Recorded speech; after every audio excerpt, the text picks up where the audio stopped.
Good evening, everybody. Good evening, everybody. Good evening. Thank you, everybody. Thank you, everybody.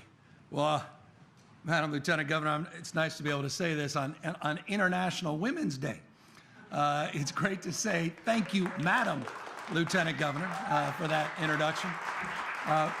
Speaker Rendon, Pro Tem Atkins, thank you, as always, for being here, and to members of the legislature, other state officials, thank you as well for joining us this evening, and of course to my remarkable wife, Jennifer, the first partner of the state of California. Thank you for not only being the heart of our family, but thank you for everything you do for the people of California.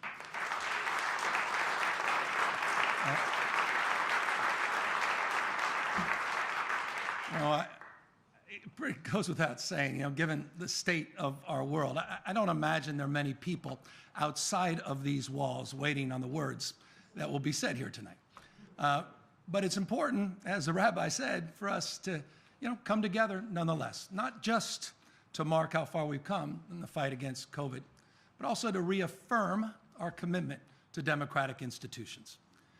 As the people of Ukraine continue to come under assault, 2 million, by the way, 2 million people already displaced from their homes, we take strength from their contagious courage as well as their willingness to fight for their freedom.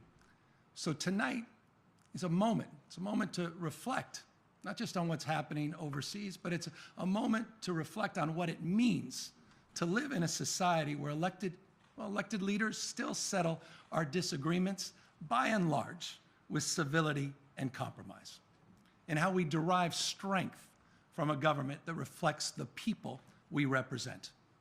Just think about it. Our speaker, son of working class parents and grandson of Mexican immigrants, he worked his way through the California public education system, earning a PhD from UC Riverside, now committed to ensuring every child has access to early learning.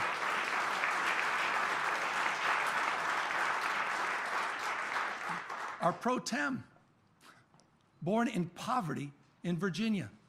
She came to California and became a champion for housing and equal rights for all, the first openly gay woman to lead both the Assembly and the state Senate.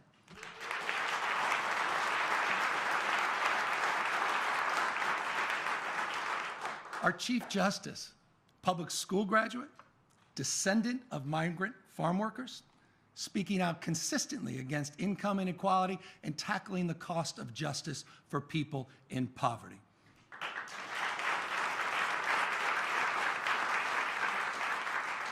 And take our constitutional officers here tonight. Think about this. They include the daughter of an Arkansas sharecropper, an immigrant from the Philippines, the daughter of parents born in China and Greece, one raised by a teacher from Panama, and the proud son of undocumented Mexican immigrants. Thank you all for your remarkable service to our state.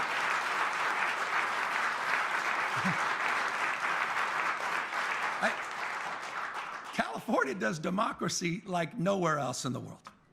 No other place offers opportunity to so many from so many different backgrounds. But we can't take democracy for granted. Authoritarian and illiberal impulses aren't just rising overseas. They've been echoing here at home for some time.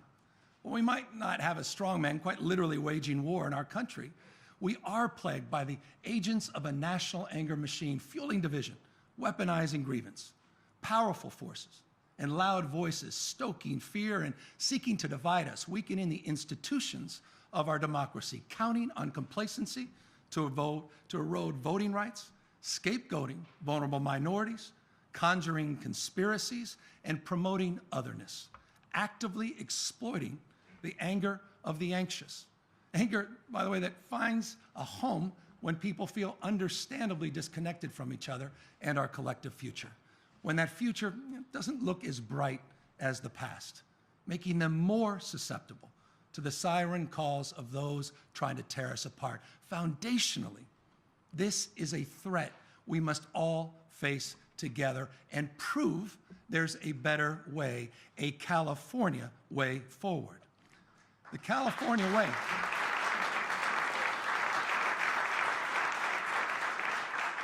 The California way means rejecting old binaries and finding new solutions to big problems. Take, for example, the speaker was talking about climate policy.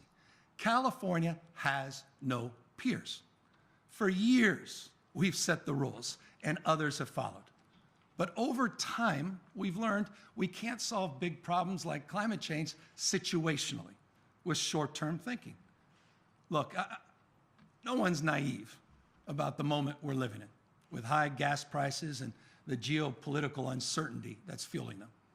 In January, we proposed a pause to the gas tax increase. Now, it's clear we have to go farther. And that's why, working with legislative leadership, I'll be submitting a proposal to put money back in the pockets of Californians to address rising gas prices.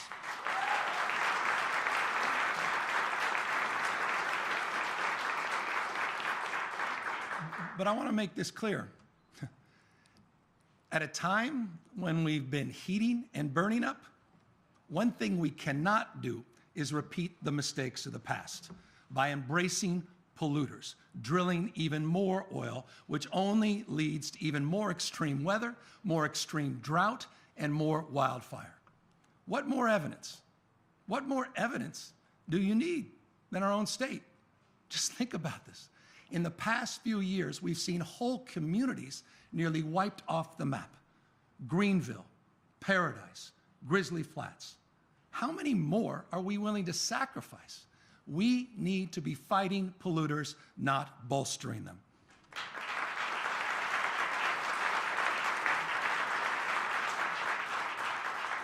And in the process of doing so, freeing us once and for all from the grasp of petro-dictators.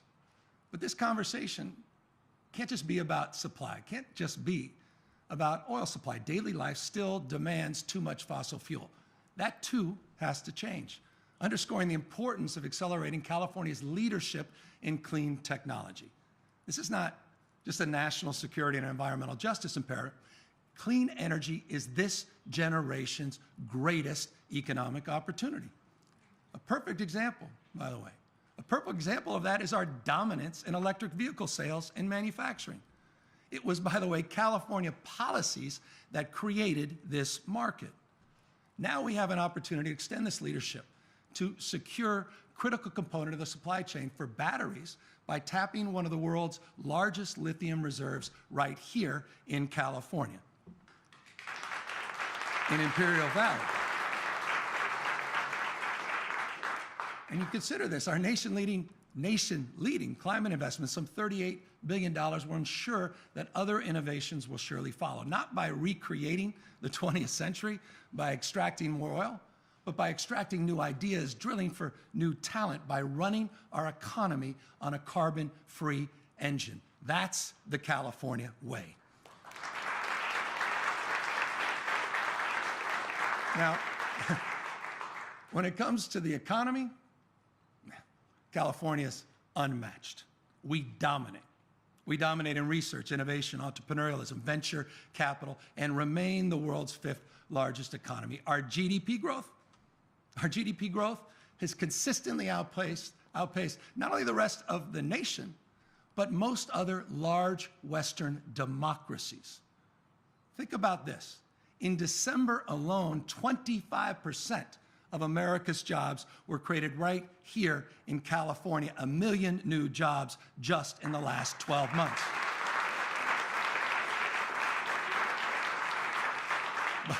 More new business starts during the worst of the pandemic than Texas and Florida combined.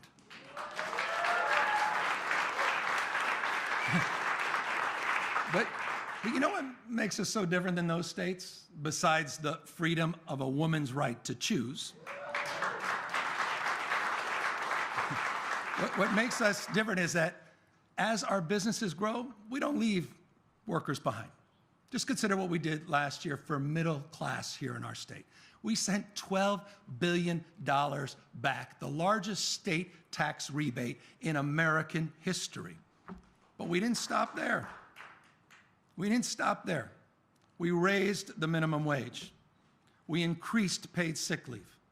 We provided more paid family leave. We expanded childcare to help working parents. And this year, with your support, we will do something no other state in America has done: provide health for all, regardless of immigration status. That's the California way.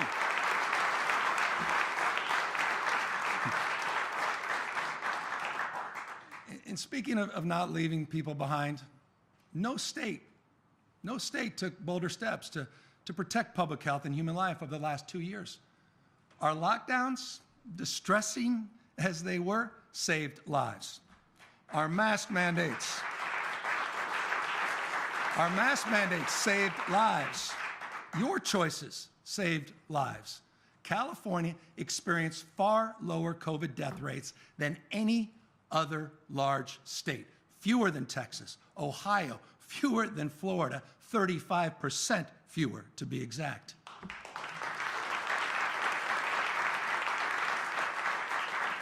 But mindful, even with 3/4 of Californians being fully vaccinated, we're mindful that we cannot let our guard down. And that's why just last month we put out our Smarter Plan, the nation's first blueprint to stay ahead of future variants and seasonal surges. And I just want to thank you. I want to take a moment to thank all of you, to thank members of this legislature for all you did over the past 2 years to help keep us safe.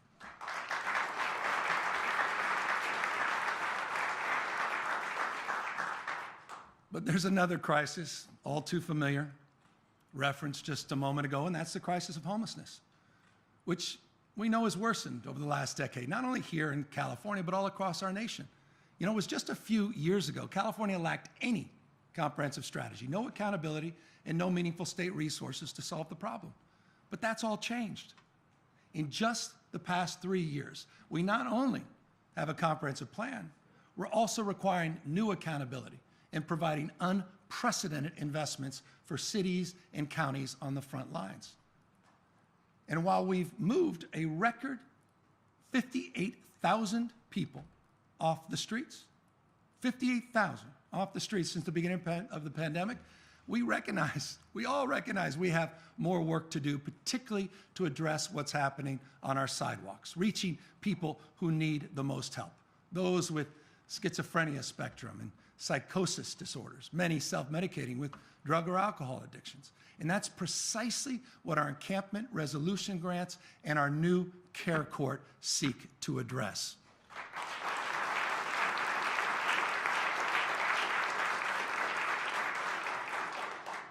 Getting people off the streets, out of tents and into housing and treatment is essential, clearly essential to making our streets safe for everyone. But public safety certainly isn't just about homelessness. Bobby Kennedy, just 6 weeks before he was killed by assassin's bullet, reminded us that the health of a society depends on the ability of people to walk their own streets in safety and not to be frightened into isolation. A nation, he said, which surrenders to crime, whether by indifference or heavy-handed repression, is a society which has resigned itself to failure. Our approach is to be neither indifferent to the realities of the present day nor revert to the heavy-handed policies that have marked the failures of the past. We're funding local law enforcement and prosecutors to investigate and solve more crimes. We're bolstering the Attorney General's office, prosecuting organized theft rings, and getting illegal guns off our streets.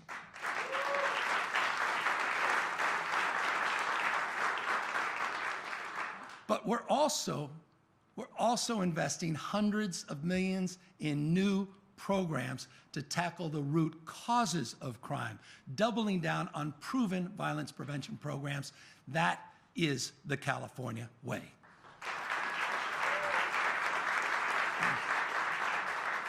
Of course, to tackle any root cause, we need to talk about education. And I'm not talking about that version of education reform being promoted in some states, where they're banning, quite literally, you can't make this up, where they're banning books, where you can sue your history teacher for teaching history, and where you can't even say the word gay.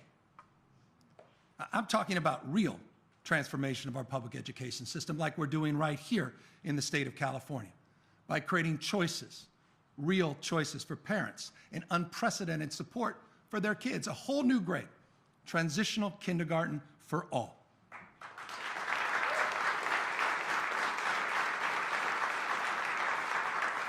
Nine hours of enrichment a day with true universal before and after school programs.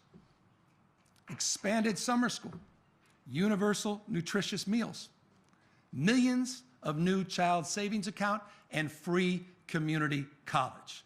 That's the California way.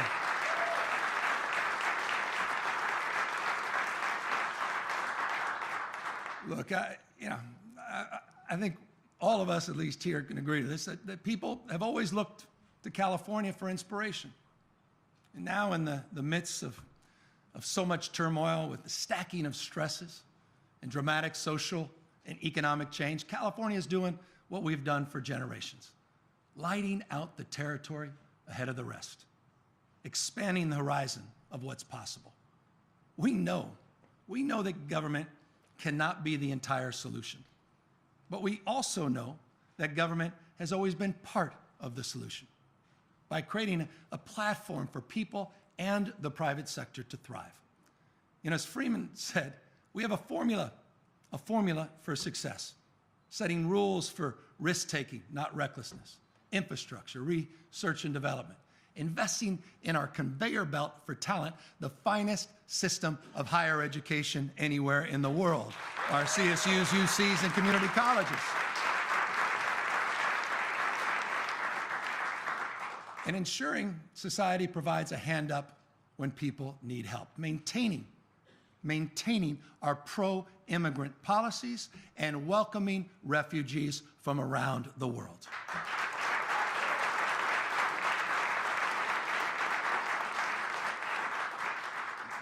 Those are all California values, embracing diversity, but also seeking common ground, pursuing greater connectedness, not exploiting division with performative politics and memes of the moment, but by unifying towards common purpose, inviting more people with diverse perspectives from different backgrounds to strive, to seek, to find, to not yield, all into the fight for a better California. Thank you all very, very much. Thank you for the privilege of your time tonight.